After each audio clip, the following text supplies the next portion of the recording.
கொசு உங்களை கடிப்பது ஒரு ஊசி போடுவது என்று நினைக்கிறீர்களா? உண்மையில்லை. அதன் வாய்க்குள் 6 தனித்தனி அறுவை சிகிச்சை ஊசிகள் மறைந்துள்ளன.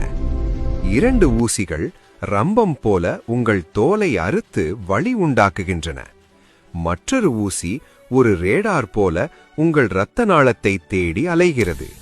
உங்கள் இரத்தம் உறையாமல் இருக்க அது ஒரு ரசாயனத்தை உங்கள் உடலில் செலுத்துகிறது.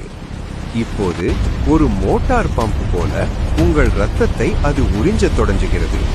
இரத்தத்தில் உள்ள தேவையற்ற நீரை அங்கேயே வெளியேற்றி சத்துக்களை மட்டும் சேமிக்கிறது. அதன் உடல் தன் எடையை விட 3 மடங்கு அதிக இரத்தத்தை உள்வாங்குகிறது. இந்த உமிழ்நீர்தான் உங்களுக்கு தடிப்பையும் தாங்க முடியாத அரிப்பையும் தருகிறது. ஒரு துளி இரத்தத்திற்காக உங்கள் உடலில் ஒரு நோய் தொழிற்சாலையையே அது திறக்கிறது.